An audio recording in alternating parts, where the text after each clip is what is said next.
Sikaflex 521 UV je jednozložkový, silánom modifikovaný polymérny, STP, lepiaci a tesniaci materiál odolný voči starnutiu a poveternostným vplyvom. Výborne prilne na rôzne podklady, ako sú kovy, ABS, PC, FRP či drevo, bez potreby špeciálnej predúpravy a je vhodný na tesnenie a lepenie na vonkajších aj vnútorných povrchoch. Produkt sa používa na vytváranie pružných tesnení a lepených spojov na podkladoch, ako sú drevo, kov, kovové základy, lakované povrchy, dvojzložkové systémy, keramika a plasty.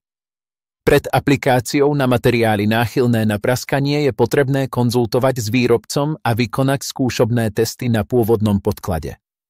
Produkt je určený výhradne pre skúsených odborníkov a odporúča sa overiť prilnavosť a kompatibilitu materiálov na konkrétnych podkladoch pred použitím. Medzi jeho prednosti patrí odolnosť voči starnutiu a poveternostným vplyvom, výborná prilnavosť na rôzne podklady bez špeciálnej predúpravy, absencia izokianátov a rozpúšťadiel, možnosť prelakovania a brúsenia, ako aj nízky zápach. Produkt je dostupný v kartušiach po 300 ml alebo Unipak baleniach po 600 ml.